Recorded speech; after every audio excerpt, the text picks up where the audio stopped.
You want to know what I'm excited about? Sure. Yacht Rock. What? Yacht Rock. Mm. You know, genre of music, late 70s, early 80s. It just bothers me. Go ahead. Well, why would anyone be excited by Yacht Rock? Well, apparently 3 of my brothers, I have so many, it's hard to count them all, but 3 of them at least, have been watching a program on HBO about Yacht Rock. Oh dear. I've just... And it's apparently really good. Alienated several of my in-laws. No. I think it's the type of thing where... My deepest apologies to the Ocavius clan. I think you grow up with certain sort of, not preconceptions, but like you close yourself off to certain types of music because you don't, I don't know, it doesn't seem like it's cool, it doesn't seem to fit in with the person who you are or who you are trying to be. Okay. Unless you let it into your heart, which apparently is what my brothers have done with Yacht Rock. Okay. Well, do you know who falls in? Say more about Do you know who what falls this into is? that category? No. So like the late Dewey Brothers, not the like Blackwater or Listen to the Music Dewey Brothers, but like the What a Fool Believes. Right there for the money. Okay. I keep forgetting we're not in love anymore. Actually, that might have been Michael McDonald on his own. Yeah, that sounded much more like a garbled Michael McDonald. I'm sorry, he's not. He doesn't enunciate the best out of all the musicians. You don't know me, but I'm your brother.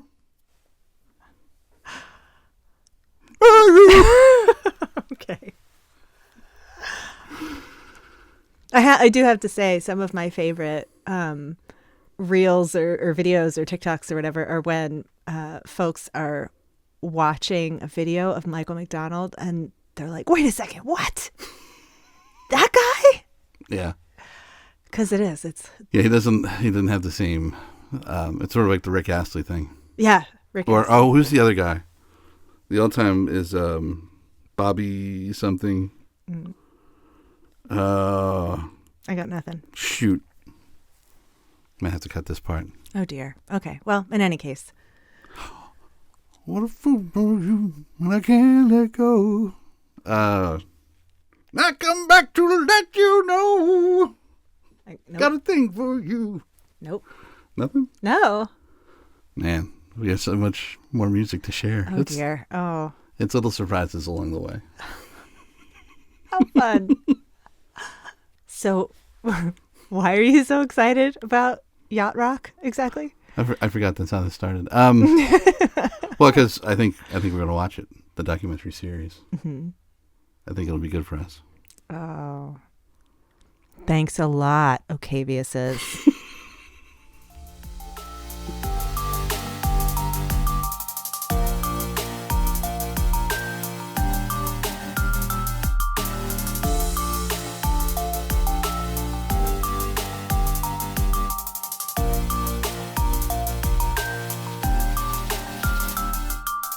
Hello, and welcome to CrazyTogether, a mental health and neurodiversity podcast about the things that make us different, the things that make us sick, and the things that make us strong. We're your hosts. My name is Marcus Ocavius, and I'm joined by my lovely wife, Esme Ocavius. Each week, we pick a topic related to mental health and neurodiversity, and we talk about it.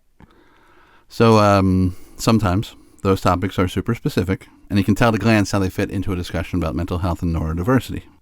So those would be topics like the impact of ADHD and depression on relationships, for example. Exactly.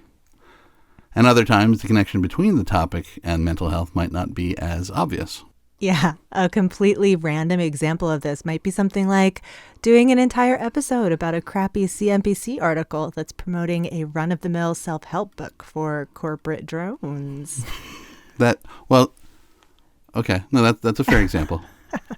See, after we recorded the episode Toxic Positivity Part 1, Episode 5, Esme confided in me that she wasn't 100% sure why we did a whole episode on a crappy CNBC article.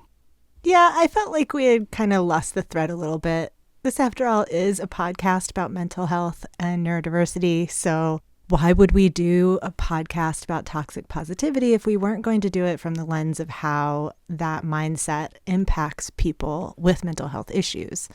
You know, why would we instead focus so much of our attention on the aspect of American culture, specifically American corporate culture, and the systems that enable it? And I thought to myself, that's a fair and reasonable point. Eventually. That's what I thought eventually. My immediate response was to get defensive and then clam up and brood for a few hours. It's my process. He's kidding. He doesn't really do that as much anymore. However, after thinking about it for a little bit, I came up with what I thought was a reasonable answer. I said the article was well within our bailiwick, because our show is about the things that make us different, the things that make us sick, and the things that make us strong. Marcus seemed pleased with his response, but I needed a little more information, so I said, say more. Well, and that's when I realized that I never really took the time to explain that little tagline I say at the top of every show. And not just to you, dear listener, but to Esme, and if I'm being honest, not entirely to myself. I think I intuitively knew what it was I was trying to express, but I never really put it into words.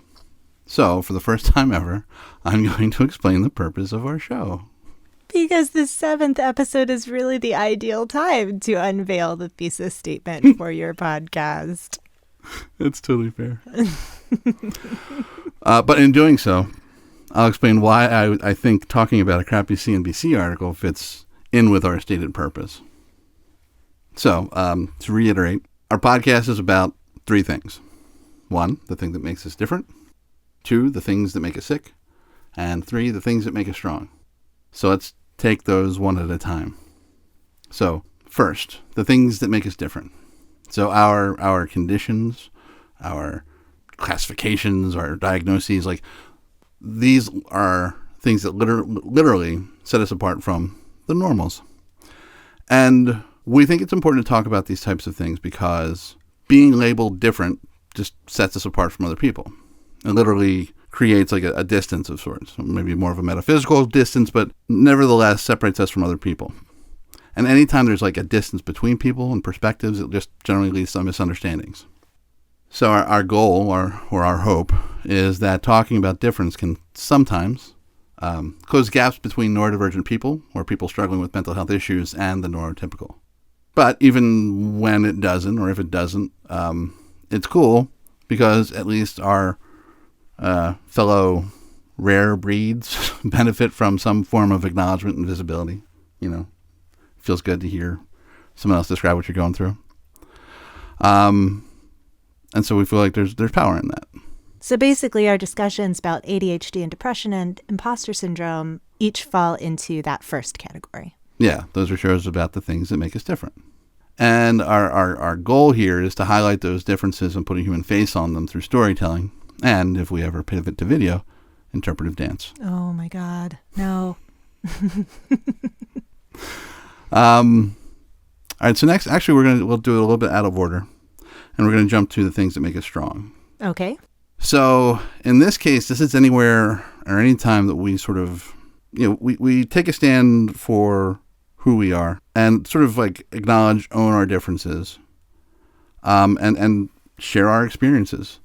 I think anytime we're getting that out, we are demonstrating a level of strength because it's not something that typically people were supposed to talk about when they have these issues. And that doesn't help anybody, certainly doesn't help us. And I think also anytime that we can respond to others with compassion and empathy, that also makes us strong.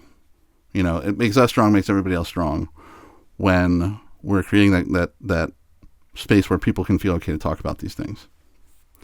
And obviously encouraging ourselves and others to get the support they need, that contributes to our strength, and just generally connecting with our loved ones in larger communities. I think all those things ultimately make us stronger as people and ideally better equipped to handle the many challenges that life throws at us. So when we expanded on our discussion of ADHD and depression and relationships by talking about our personal experiences, that was an example of the type of thing that makes us stronger. Yeah. Yeah. I mean, not to pat ourselves on the back, but we put ourselves out there with those stories. And absolutely. Yeah, even though we are using pseudonyms, we shared those episodes with people who know us, many of whom didn't really know all the details about our experiences. Right. So, that was putting ourselves out there.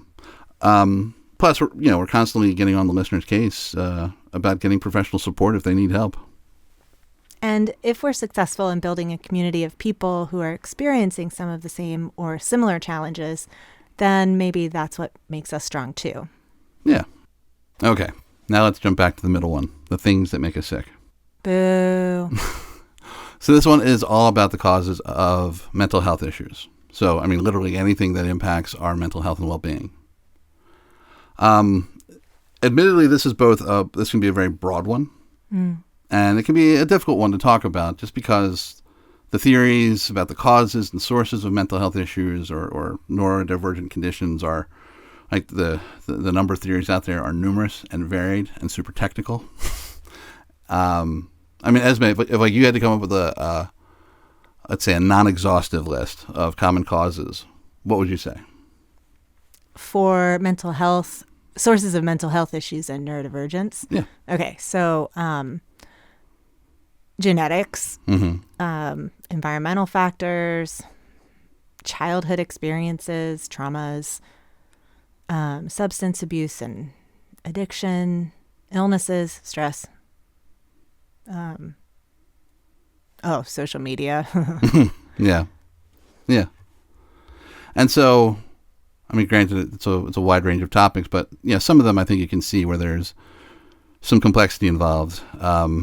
We can do our best. We try to source and cite professional journals as we're talking about these things, but some of them are highly technical, and we're not doctors.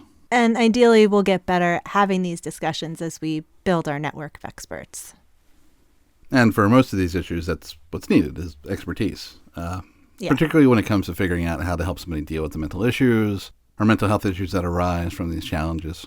As always, if you are struggling with mental health issues related to these or any other potential cause, or if you don't know what the cause even is, please seek professional support. That's right.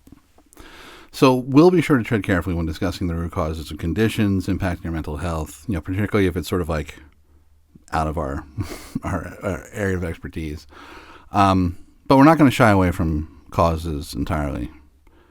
So case in point, things that impact our mental health that feel like things we can do something about, like even very big things. I think that's fair game. So, for example, we have relationships with things like technology, social media, politics, and work that definitely don't seem very helpful. So case in point, Instagram.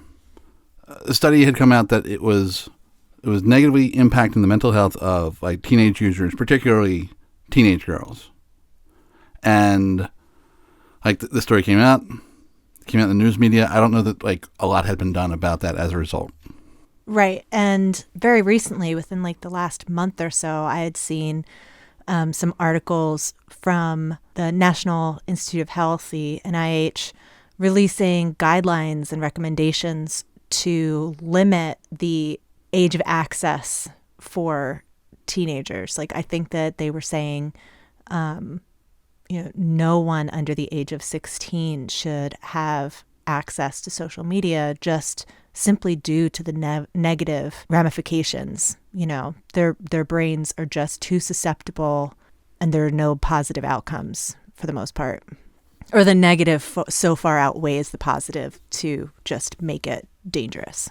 Well, I mean, and I think it's a good thing that like the NIH acknowledges that, but I don't know why we have to why we have to stop there. Mm-hmm. Not, you and me, Esme, but like we in general. Yeah. It seems like if the algorithm is the problem, right? The algorithm is the thing that is pushing content to these girls based on their level of engagement and based on like the emotional reaction that it gets is what drives the engagement. So it's the product that's broken. Right. It's not the people using it. I mean, I mean, well, Instagram knows what their product was having. Like they knew about the effect that the product was having on their kids, and Right. they didn't do anything about it. No. And the best that we as a society can do is say, like, hey, young people, maybe don't do that. Right. Yeah. I mean, one thing we've observed is that other countries seem to be more willing to take action against some of these root causes. And I know we tend to talk about work experiences a lot. Correct me if I'm wrong, but didn't the EU pass a law or some laws that prevent employers from like emailing their employees after normal business hours and stuff like that? I believe that's right. Oops. Hey, everybody. Marcus here with a couple of quick corrections.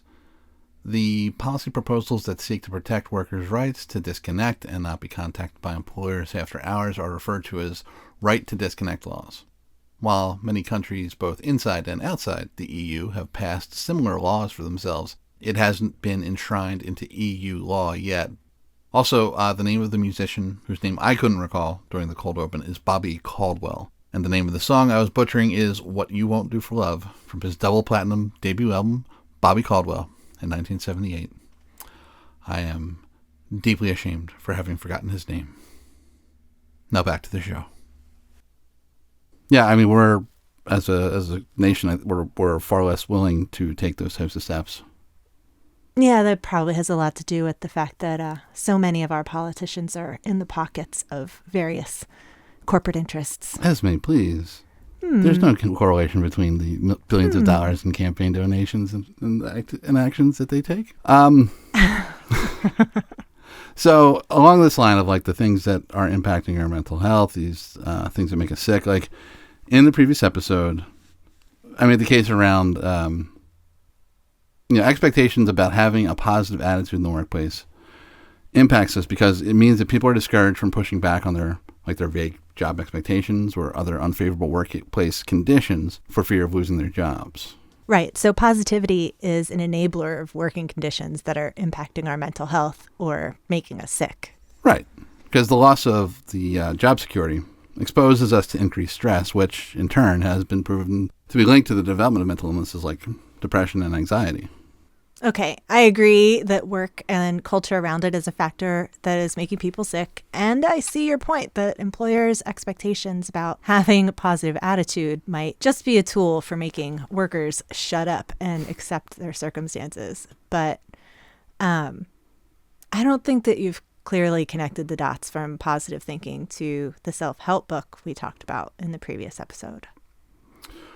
Well, if you'll recall, from that previous episode. And if you haven't listened to it yet, it's episode 5. It's a delightful episode that begins with the revelation that Esme has a massive crush on Michael Caine. But if you'll recall, in that episode, we discussed a CNBC article about a book called Tomorrow Mind by Gabrielle Rosen-Kellerman and Martin Seligman, as well as like a coaching business that Kellerman is connected to. It was also referenced in the article. For the record, we haven't read the book. No. We talked about this in the last episode. Like Our focus was on the CNBC article itself, promoting the book that features quotes from Kellerman herself. And I mean, you can go back and listen to the rationale, but I felt like it was fair game to talk about this because it was an active sales pitch that CNBC, it wasn't like a news article. There was no pushback or anything like that. It was an active sales pitch about, essentially a solution that this person or these people were selling as a means of handling some sort of problem. And in this case, the problem is the very real problem, I guess, or very real consideration that like workplace is going to continue to change, and the big boogeymen that they identify are things like AI and remote work. So these mental health experts, they got together, they wrote a book about the 3 skills you're going to need to survive in the workplace of the future. And they were resilience, social connection, and mattering. So yes, if you can bounce back from all the shitty things coming your way with a smile on your face, make friends with your peers and betters, and mattering. Whatever that fucking means. You too can thrive in the face of consolidation, layoffs, job sharing, increased income inequality, and decreased worker protections.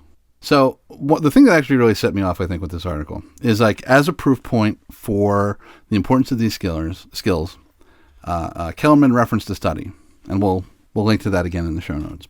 That basically says lonelier people get worse performance reviews because they don't feel as connected to the work they're doing and aren't in the loop of informal knowledge sharing like their more popular peers.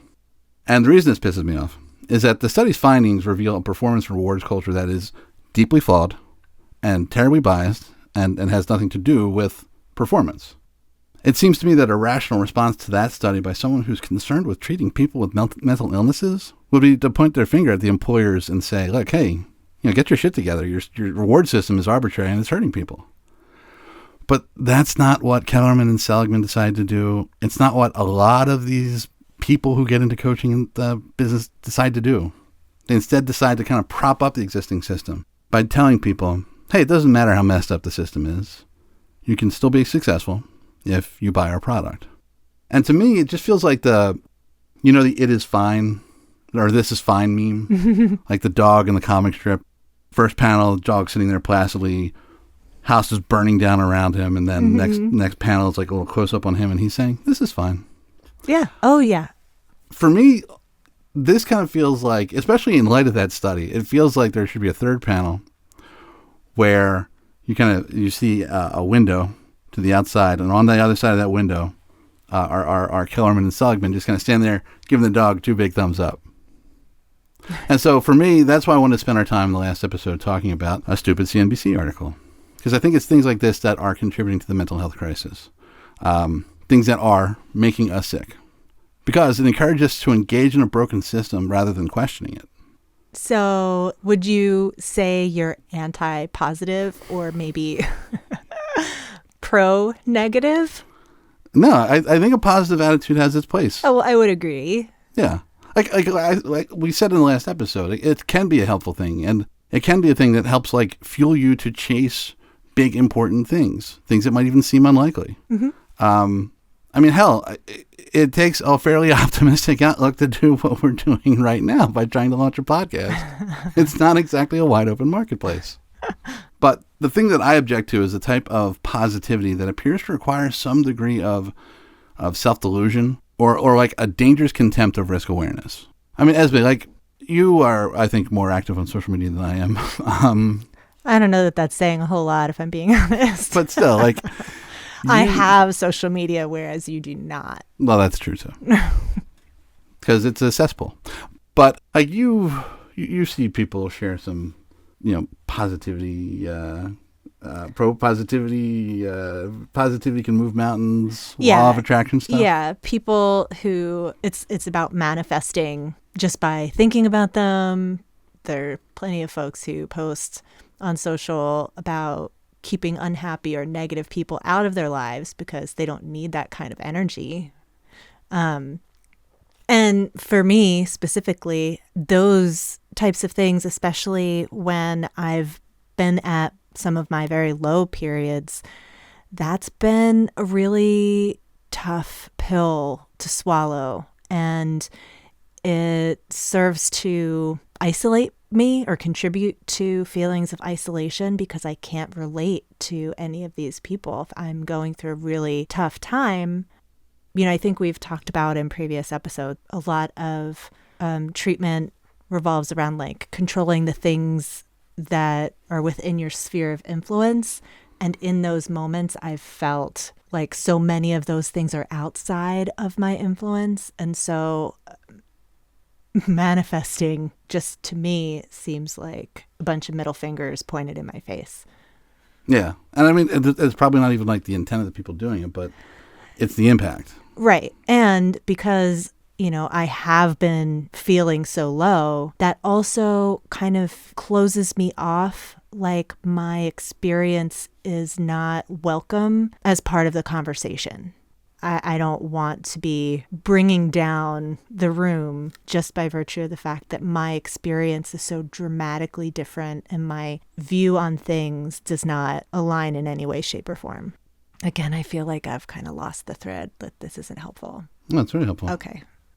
And I need to apologize because earlier I said that social media was a cesspool. I don't think that's correct. I think the internet is a cesspool. I just think social media is like a black mirror that just reflects back the darkest parts of our soul to ourselves. But that's just me. Well, I think this is going to be just a brief rabbit hole, but I think part of the danger of social media is that everyone puts only the whitewashed version of their lives out there. Everybody's got demons in their closet and things that they struggle with, or just not even demons, but like just basic challenges that everyone has. But the way social media has evolved is that it's all sanitized and everyone is only willing to show the perfect glossy countertop, of their kitchen that they have swiped all of the junk off to the side just out of view of the camera. But to the world at large, it looks as though their lives are pristine and perfect. And it's just human nature to compare ourselves to what we're seeing and finding ourselves wanting. And that's just so dangerous, especially when that is the norm and you are in a vulnerable place. It does give the impression to vulnerable populations that the way you are now is not worthy of existing, that just you by being you as you are in the moment isn't good enough, and that you need to change so much about yourself just to have value and to be seen in the world. And that is so incredibly toxic. Yeah. Yeah, I mean, I think they call that life editing, right? Yeah. Yeah. I mean, that to me feels very much related to, it's this idea of like perpetuating a narrative that does not reflect reality. Right. And people know it doesn't reflect reality, but they still engage with it anyway. And they're still sort of subject to it in some way, shape, or form. And I think one of the reasons why it persists and nobody really kind of like calls it out is because nobody wants to be the party pooper. Right. Because then you're going to be labeled negative. You're going to be labeled as someone who doesn't keep the good times going. Right. And before we move on, I'll just say I'm going to actually talk about that at length in another post soon. Yeah. In another episode. Good stuff coming. So, I believe that our society's obsession with positive thinking can be a very dangerous thing, right? Mm-hmm. I think it makes people susceptible to abuse by more powerful forces. Absolutely. It also causes people to blame themselves if they fall victim to such abuse. Unfortunately true. So I think about, this makes me think about NXIVM. Do you know about NXIVM? I believe so, yeah. Yeah, so it was like this like self-help coaching seminar, get like the human potential movement type of thing, tap into your strengths and build your strengths and all this other stuff. Mm-hmm. That's what it was sort of billed as. At its heart, apparently, was a sex cult, where a lot of like, I think a lot of TV actresses got kind of like pulled into this thing, were actively recruited. Mm. And I watched all the documentaries about it. And the thing about like, I'm sort of fascinated by cults and cult leaders, particularly. What? Not weird. Well, I mean, I'm particularly fascinated by the ones where they're led by like the weirdest and dickiest little dudes, because like I don't get their appeal, and I don't say that necessarily in judgment of anybody who was a part of that cult, who kind of like fell into that cult. Right. I know the difference between me and any cult follower is just I never met the right Messiah for me at the wrong time in my life. Exactly. These are vulnerable individuals. As we all are. We're humans. We're right. vulnerable. And if you're sitting there listening at home saying like, nah, not me. Well, I mean, even never having gone into a cult, I know that I have bought into systems of belief wholesale and unquestionably before. I think there's probably still stuff like that I just believe by gut level reaction now. That's all we're talking about, is just your ability to buy into a system of belief. And it's like you're processing the information emotionally. It's just tapping into something that's so core to you. So having said all that, and again, no offense to anybody from who spent time in NXIVM, I just feel fairly safe in saying that Keith Raniere, he wouldn't have been that guy for me if I met him at the wrong time in my life, because just watching the documentary, I never didn't want to slap him. That was just my immediate. But did it target men as much as women? I felt like it was more geared toward women. Well, so the public facing offer, this whole like coaching program, whatever terminology they used for it, was men, women, everybody. Okay. But like, yeah, he was just sort of interested in the women and anybody he felt like he could kind of like manipulate. It's so upsetting. So upsetting. Yeah, it's disgusting. But to kind of bring it back, like one of the things as I was watching the documentaries, one of the things I was taken with is like, you know, you see these extended clips of Raniere just kind of talking about his philosophy, whatever. And he would talk about, you know, this idea that nobody can make you a victim. If you find yourself being victimized, it's because you allowed it to happen. Oh, my God. And it's not an uncommon talking point among cult leaders. And they do it for a reason, which is to victimize the shit out of you. And that idea, nobody can make you a victim, is horseshit on its face because power dynamics are very real things. Yes. And it's very easy to find yourself on the wrong end of them. Yes. So to a certain extent, I think our societal focus on optimism and positive thinking plays a similar role. And I'm not alone in thinking that. In fact, my viewpoint was partially inspired by an author, journalist, and activist named Barbara Ehrenreich. I mentioned Ehrenreich at the end of the last show. Her work focused heavily on things like class and economic inequality. Her best-known work was Nickel and Dimed on not getting by in America, not in parentheses. It was published back in 2001, and basically just like details her experiences going undercover in minimum wage jobs. Like she would pick up, move to another town, get an apartment, work as a waitress or something like that, and try to, in her words, see whether or not she could match income to expenses, as the truly poor attempt to do every day. And spoiler alert, it didn't really go well. She was later diagnosed with breast cancer, like in 2002, right after the book came out. And it was through that experience that she began investigating the ideology of positive thinking.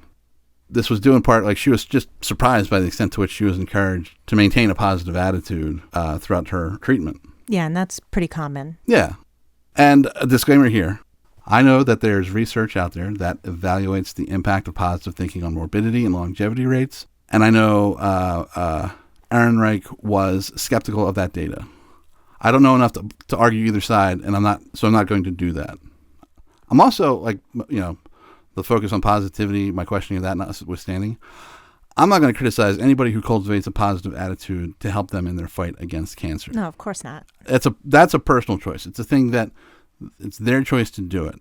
And maybe that's a good sort of like guideline for positive thinking. If it's something you're choosing to do yourself, you're not being told to do it, then maybe that's okay. Mm-hmm. I think it's their choice to do that for themselves, and I think it's ballsy as fuck.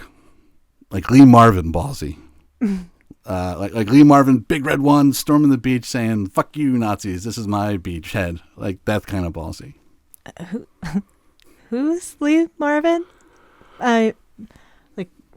Wasn't in Band of Brothers. I mean... He wasn't. I know. Esme, no? We both love Band of Brothers. No, he wasn't. He was like 60s, 70s, or 50s. He was an action star for a long time. He just kind of carries it off better than I think a lot of other people do. He just seems like somebody you don't want to mess with. Just not a name I'm familiar with. Go fine. ahead, continue. If there's anything I love to do, is drop names that people squint very at me. obscure. I love it when people squint at me in response. So one thing that Ehrenreich did take issue with, she noticed that there were industries that had sprung up to promote positivity to cancer patients, and not necessarily like the nonprofits, but the publishers and purveyors of what she called pink ribbon kitsch. Like the people that sought to make money off of people who are putting all their effort into surviving. Oh, that's so gross. Yeah. Yeah. No, for sure. So she later applied this skepticism of the ideology of positive thinking to economic inequality, specifically in her 2009 book, Brightsided, How Positive Thinking is Undermining America. And so in doing so, she discovered that not only were there similar industries selling positive thinking to poor, displaced, or economically anxious Americans, but the ideology was thoroughly ingrained in our culture. She believed that, this is a quote, positive thinking made itself useful as an apology for the crueler aspects of our market economy. And in the book, she expanded on this idea in an excerpt I will ask Esme to read. If optimism is the key to material success, and if you can achieve an optimistic outlook through the discipline of positive thinking, then there is no excuse for failure. The flip side of positivity is thus a harsh insistence on personal responsibility. If your business fails or your job is eliminated, it must be because you didn't try hard enough. You didn't believe firmly enough in the inevitability of your success. As the economy has brought more layoffs and financial turbulence to the middle class, the promoters of positive thinking have increasingly emphasized this negative judgment. To be disappointed, resentful, or downcast is to be a victim and a whiner. Word. Yes. How about this as a new rule? Personal opinion. Yes. Word. Well, how about this as a new rule? Beware anyone who tells you like you're making yourself a victim, because they probably have some pretty bad thoughts in store for you. And I think what that quote kind of highlights is like, not only is this ideology used by like bosses and employers to gain compliance, it's sort of burned into our very souls. Yeah. Have you ever felt shame about the concept of being victimized? Have you ever felt reluctant to admit that you had been? Oh, for sure. Yeah. Yeah. And what's worse, I feel like there were times, especially, at work, there were folks who maybe were more tenured than me who had been branded as like the whiners or the naysayers. And they were definitely, like, in a way, blackballed. Like, they were the black sheep of the group. And I definitely tended to, in my earlier naivete, I went along with it. And I didn't see their experience informing their concerns. And so I went along with that mentality, and I tried to be the positive, upbeat, go along to get along mentality. And of course, over time, came to see that they were correct in their experiences and opinions. Yeah, I have to say that in retrospect, I felt really terrible for how I thought of those folks in those moments. Yeah. I mean, that's kind of the interesting thing about the power dynamic, is that everybody wants to move up the chain. So you don't want to disagree with the bosses. You don't want to disagree with, the ones who can kind of like promote you. So right. you end up doing their work for them to some extent. So you help perpetuate that messaging. Yeah. Yeah. Perspective and experience are very important. Yeah. I mean, for me, like, I carry around a certain amount of guilt on this subject, because there have been a number of people that I had worked with over the years. Like, I always seem to work in like a lot of paired up situations.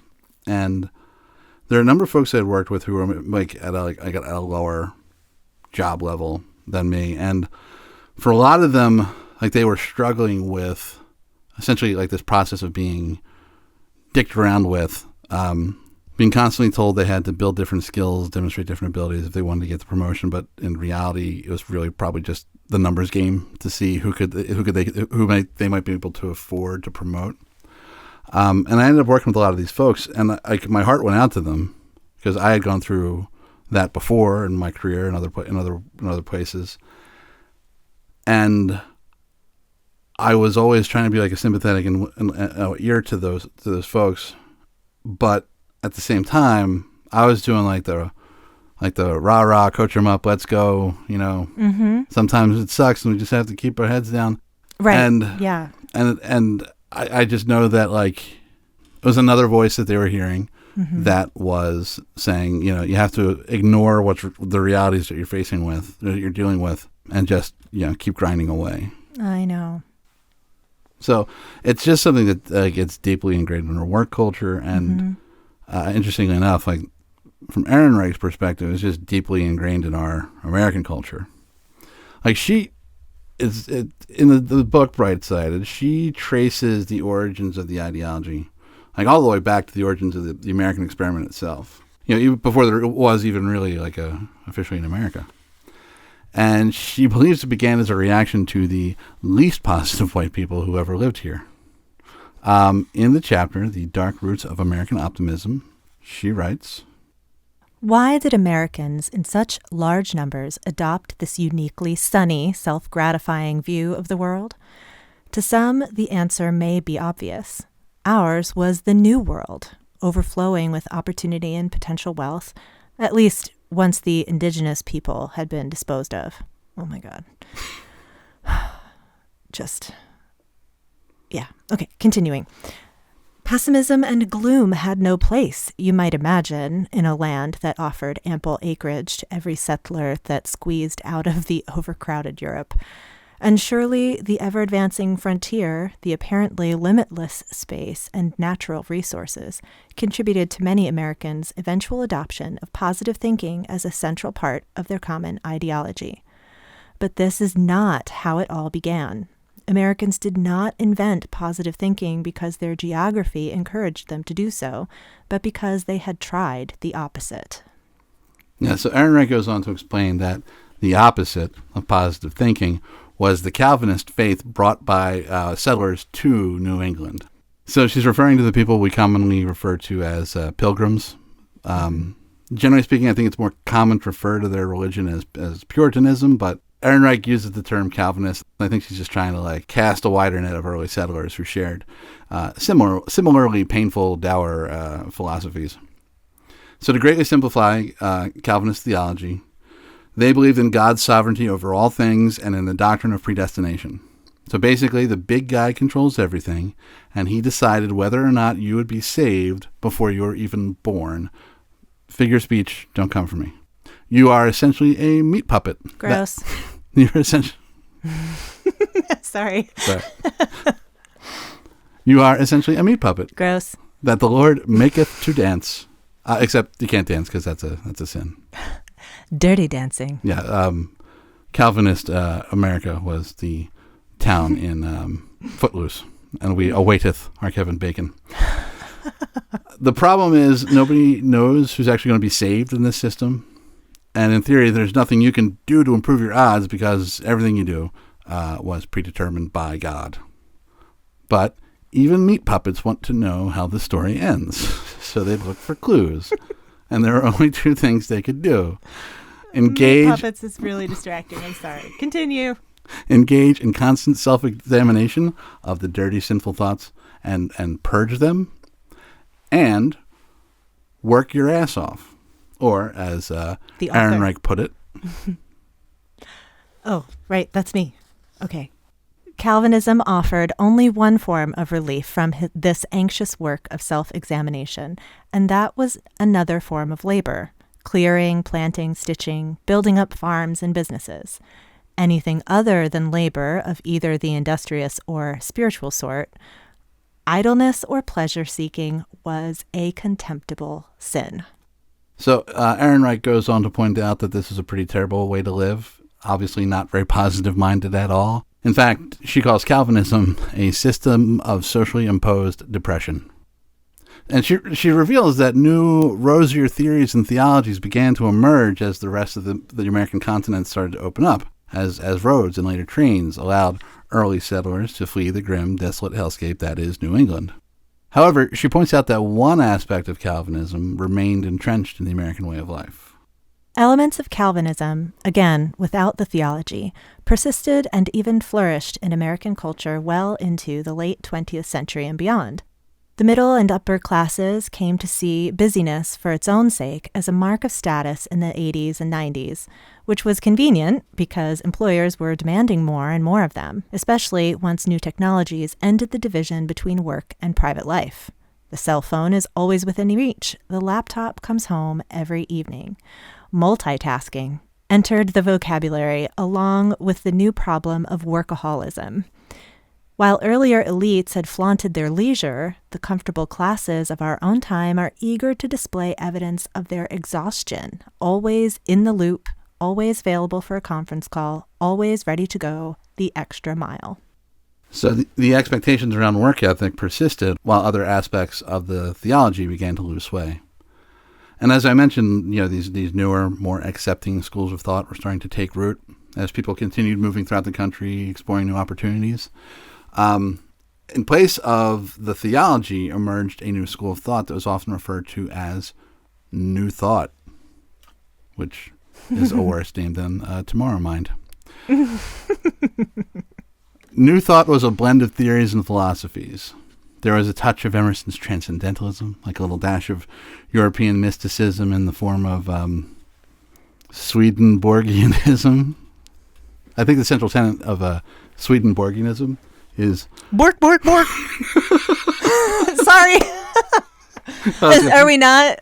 Was it not the Swedish chef that you were going to go to there? Exactly okay. Woo. I got there first. And we just got the dog interested, and she thought we were saying bark, bark, bark. And even a little like a substantive Hinduism kind of mixed into New Thought. And the combination of these various philosophies and belief systems helped to introduce America to our favorite divine being, ourselves. Gross.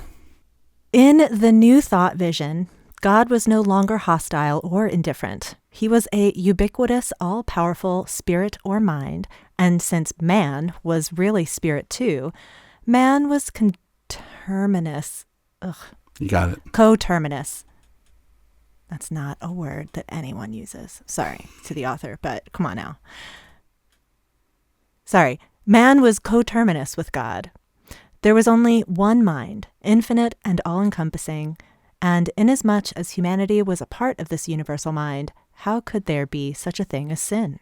If it existed at all, it was an error, as was disease, because if everything was spirit or mind or God, everything was actually perfect. Everything is everything, man. Ugh. That sounds groovy enough, right? Oh my God. But here's the challenge. Once you are the spirit, it's really just a hop, skip, and a jumping away from believing that you have the power to will things into existence. Oh my God. Today, we call this the law of attraction. The idea that a sunny disposition and confusing wishful thinking with intention makes good things happen. Like, what's the name of that book? The Secret. Yes. Secret. Yeah. I think I finally got rid of the various copies.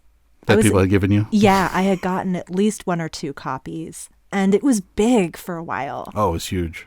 And I still on social see so much about just, manifesting. You got to manifest, put it out into the universe. And yeah. Sorry. So the early adherents of New Thought were keen on testing the very limits of this power to manifest and to impact anything and everything based on their own positive attitude and outlook. And fortunately for them, the 19th century presented them with a very practical laboratory in the form of an unrelenting deluge of plagues of infectious diseases that killed countless test subjects who couldn't will their way out of dying from things like diphtheria, tuberculosis, cholera, and scarlet fever. Yeah, jade eggs don't solve problems. They do not. They cause problems, They do. Ladies. Do not. Now, eventually, changes in terms of civic cleanliness programs and vaccines would achieve what positive thinking couldn't. But good news with Bobby Kennedy Jr. Oh my God. in a position of power. Maybe we get to run some of these plays back. Elections have consequences. Anyway, so that probably should have been enough to stop the power of positive thinking in its tracks. But there was one condition that did seem to respond well to New Thought, and it was called neurasthenia. The symptoms of this illness, which was to be labeled neurasthenia, near the end of the century, were multitudinous and diffuse. Oh my God. Once again, the author loves a thesaurus. I'm just saying, to continue. According to one of her sisters, the teenage Mary Baker Eddy, for example, suffered from a cankered stomach and an ulcer on her lungs, in addition to her former diseases. Spinal problems, neuralgia, and dyspepsia also played a role in young Eddy's invalidism, along with what one of her doctors described as hysteria mingled with bad temper, for fuck's sake. Okay. Most sufferers like Eddy reported back problems, digestive ills, exhaustion, headaches, insomnia, and melancholy.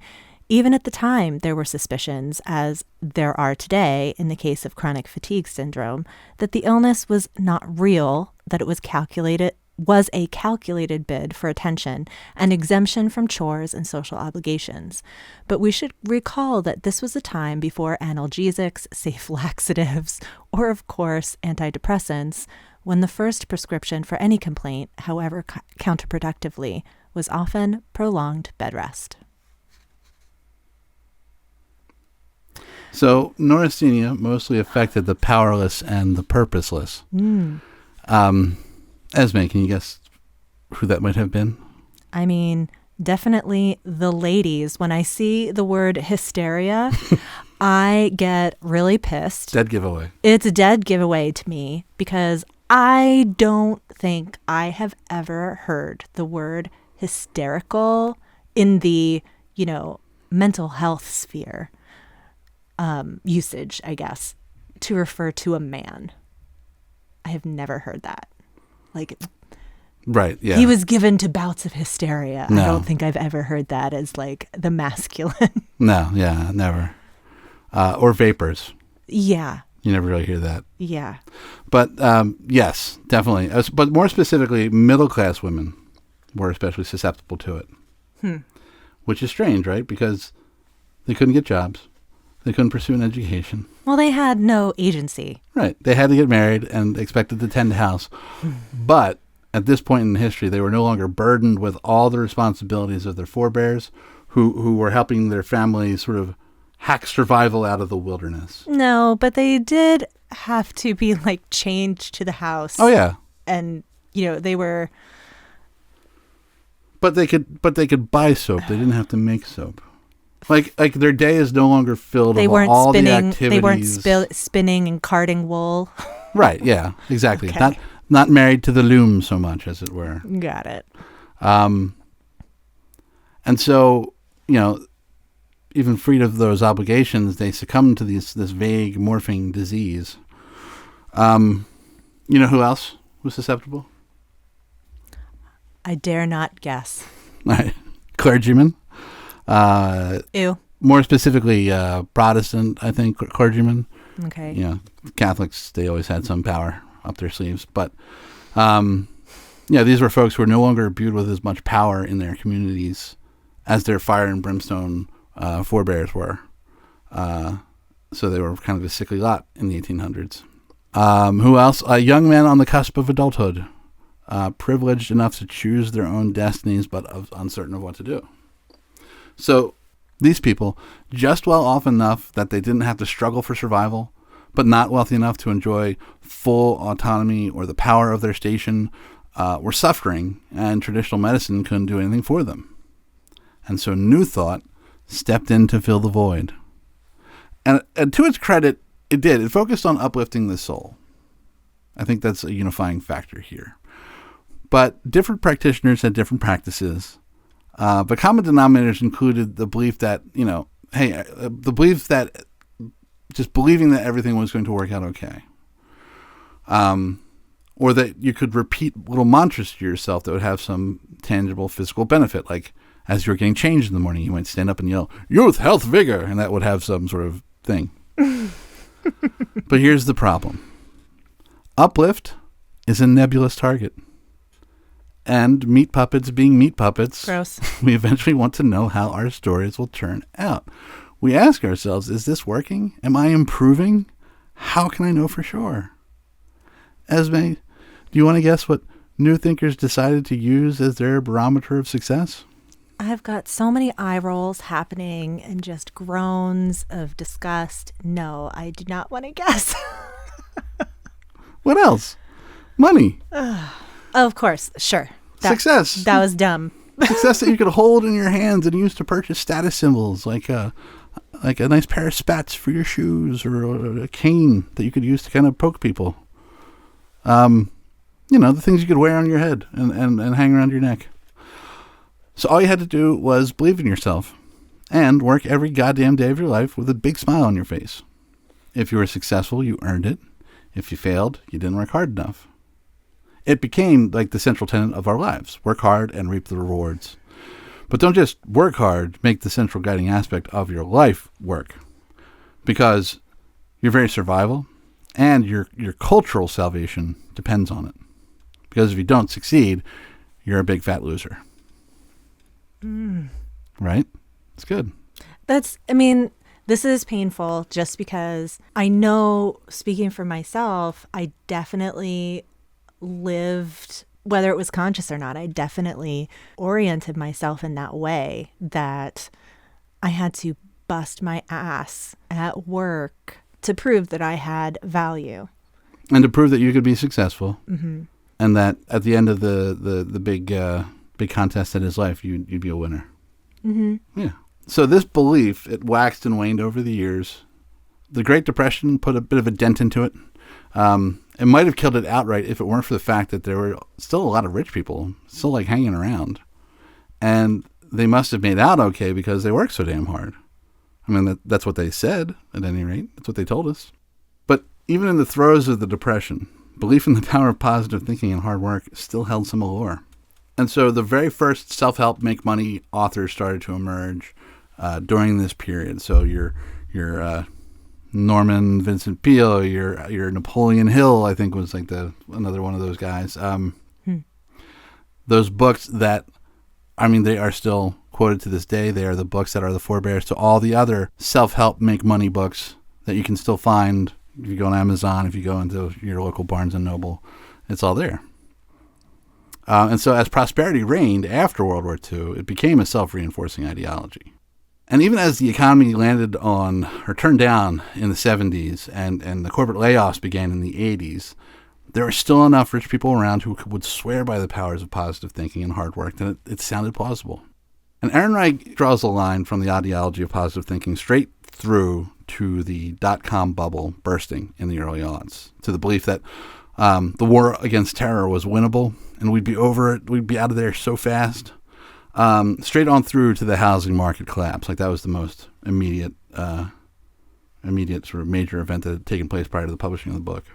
And honestly, it's hard not to see the fingerprints of a philosophy that assures us everything will be okay if we smile, shut up, and get on board with the plan. I mean, George W. Bush couldn't stand naysayers. He didn't want to hear about like intelligence reports contradicting what his people knew in their stomachs or their hearts. One of them to be true about the presence of weapons of mass destruction in Iraq. Another fun one. In 2006, the chief economist of the National Association of Realtors put out a book called Why the Real Estate Boom Will Not Bust and How You Can Profit from It. I mean, so were they true believers or opportunists or both?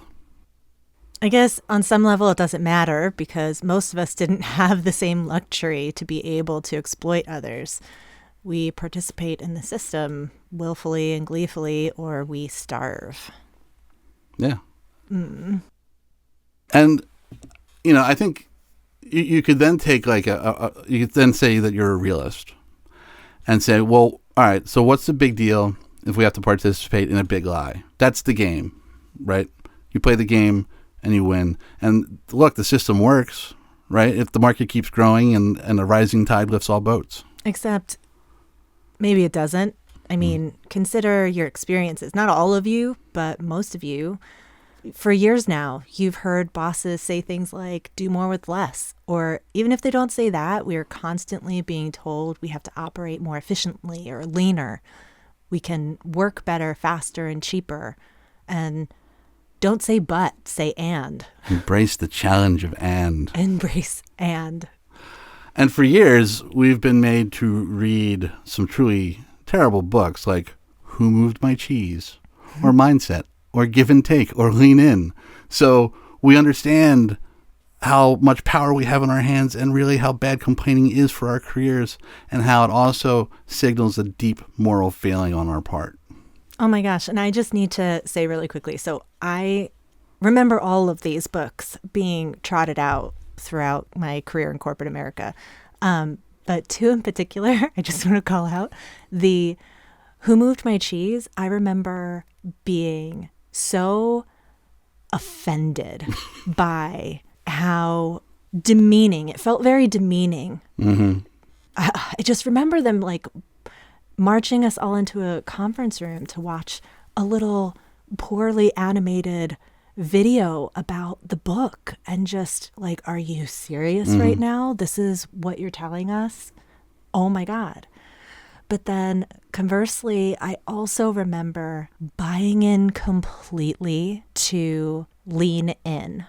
Yeah. At a time when I wasn't a mother. And so my outside of work responsibilities were like laughably few in comparison, you know? And just all I have to do is like lean in. I just need to do more. I need to be just this cheerleader and just go-getter. And all things are possible if you simply lean in. But just buying in 100% and not seeing until so much later that, wow, I gave them all of the power with no guarantee of any return on my investment. I was giving all of that effort away for free. Yeah. And yeah. I saw no benefit from it. Well, you did work harder, and blame yourself if you didn't. But I mean, the fact of the matter is, you know, you work for a paycheck, and I was doing all of this extra work and not getting the credit or the compensation for it. And Yeah. I think that I'm obviously that's still stuck in my craw a bit. Moving on. Right. So for years, we've been getting these messages around like how you have to do more with less, and all the shitty books they made us read. And while that's been going on, chances are, I imagine, like the departments that you've worked in or teams that you've worked on or some other sort of like unit of human measurement has gotten smaller, even though the workload hasn't changed. And I think you probably also experienced this where you've had to work your ass off to earn a 3 to 4% raise. If you're lucky. Bled through your eyes for a 5% raise, but then been told you should be grateful when you get a 2% raise. And then, you know, when you factor in the across the board rising healthcare costs, you end up making less year over year. But again, you're reminded, be grateful. Yeah. and housing costs, rent costs, all that stuff. Right. And so for years, or I guess maybe in more recent years, you've heard that your skills are becoming worthless and you better learn a whole new set of skills every 5 years. Mm-hmm. And I believe that all these things have been happening because the powers that be are making the decision to sacrifice everything else for growth. Mm-hmm. And things like product quality, customer service, innovation, you and me and the people you work with, like we're all part of that everything else. So the bosses have underhired, or they phased out old roles and replaced them with new ones, or they've shifted roles over to some sort of more precarious nature like permatemps or other types of contract work, or they've laid us off. Mm-hmm. And while all this has been going on, while they've been telling us do more with less, work harder, been kind of hinting at the possibility that you might lose your job, while all this has been going on, your company, its executives have been raking in the cash. Yeah. And that's part of that is our money, to be clear. In previous years, we would have gotten a larger share of the profits because CEOs and executives would have been making less. So that's our money. But even so, like, they still need us to be productive. So they keep us working scared and hope we'll work harder to keep our jobs, which incidentally is not a successful strategy. It doesn't work. People tend to make more mistakes and they're more likely to break the rules when they're working scared. But I mean, the alternative is like, what? What are you going to do? Increase pay, benefits, headcount? Probably not. Yeah. Right. So we keep working scared or maybe just a little bit worried. And either way, that grind has made us increasingly anxious and depressed. So all of this is to say that you're not crazy for feeling the way you do. It is not you. And if you find yourself feeling like the cards are stacked against you and you're being made to feel your experiences are invalid, again, it is not you. It's very real. And I think that is the challenge of toxic positivity, is that it makes us feel like there's a component where it puts it all back on us. Right. And there's a component where it discourages us from raising our voices to say what's wrong. So that's very much a thing that I think is making us sick. Yeah. So I know that's all pretty bleak, right? But so what can we do all about this? Honestly, I think there's a few things working in our favor. So first, just the fact that the term toxic positivity even exists, I think it shows a growing awareness about issues related to like corporate brightsiding and gaslighting.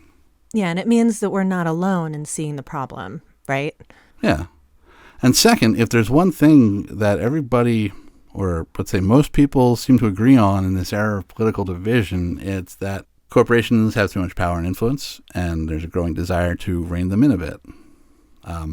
Obviously, we are not all in agreement about how to go about fixing it, or which party is better equipped to do it, or if either of them can. But I think that brings us to the question of like what we can do. And disclaimer, it's not easy. It is a big problem, but there are some things that we can do. So one is, and this is with regard to the question of like worker protections, call your elected representatives. Stop laughing. Or scoffing. I can hear the scoffing more than the laughing. Yeah, especially, I'll say this. Any left of center white guy, do it. We are apparently, they're going to be more responsive. It's not for the right reasons, but, hey, use that whole privilege thing you got going for you for good. And if you think, well, it's still bullshit, you can't call a representative, you can't expect anything to happen. The whole reason why the NRA is such a powerful lobby, it's not the money. They don't contribute anywhere near as much as, say, like the Koch brothers. Well, one of them's dead, thank God. But they don't contribute anywhere near as much money as like the Koch brothers or other billionaires. It's just that the members are calling their reps all the time. Yeah, they're very vocal. So continue spreading awareness and share your stories. And we're happy to help you do that while maintaining your anonymity. And look, to be clear, we're not asking anyone to play Daniel Ellsberg here. Look it up on Wikipedia if you don't know who that is. It's not what we're suggesting. We're not suggesting anyone break the law. But I think there are ways we can talk about our experiences in the workplace or anywhere else where we just feel this, feel these things that are affecting us, that are making us sick, that we're not doing enough about. And I think like we need to share the stories and get them out there, and we can help you do that in a way that also maintains your anonymity. But the biggest challenge we have to figure out is how to organize. Yeah, and I think we've alluded to that before in earlier podcasts. Yeah, because this isn't just about workers' rights, which it is. Definitely. It's a public health emergency. Right. We're not alone. You're not alone. And we all need to recognize that we're not in this alone. No one should feel like the burden is solely on their shoulders. Right. We're not going to sell you a book about how to do this yourself. No. We're not like that. No. We're JDAGs. So, and look, it's worth pointing out that this type of collective action has worked before. I think the workers' movement of the late 19th century, early 20th century, I think that played a huge role in transforming society from like the Gilded Era, Golden Age, not golden for everybody, obviously. For very few. For very few. To the sort of like post-war America that admittedly wasn't rolled out right. We got to paint with a wider brush next time. Hit more parts of society. Mm-hmm. But I think that the workers standing up for themselves, that was a big part of it. For sure. So, yeah, fun episode.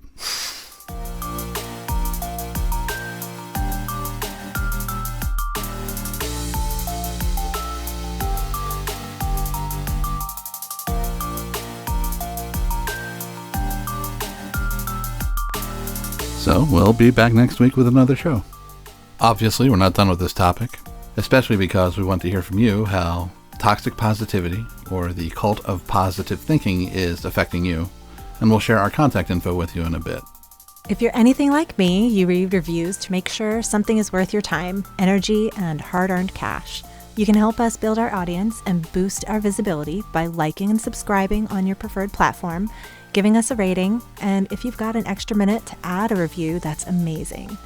Share with a friend, because let's face it, you've got great taste and people value your opinion. Give us a follow, like, and subscribe on Facebook, Instagram, and YouTube at CrazyTogether Pod. If you'd like to support the pod, you can buy us a coffee at coffee.com/CrazyTogetherPod. That's KO-FI. Or you can check out our website at CrazyTogetherPod.com, where we have some great merch available. If you have any experiences you'd like to share, are a mental health specialist or a neuroscientist with any feedback for us, or if you might be interested in participating in an upcoming episode, we'd love to hear from you. Send us an email at crazytogetherpod1@gmail.com, or use the form on the Contact Us page of our website, crazytogetherpod.com. We'll do our damnedest to respond to you. We only ask that you remember that this is a two-person team, and both of us have ADHD, so we thank you in advance for your patience and understanding. Thanks for listening. On behalf of the show, this is Marcus and Esme saying some sort of pun about craziness. Bye, everybody. Bye.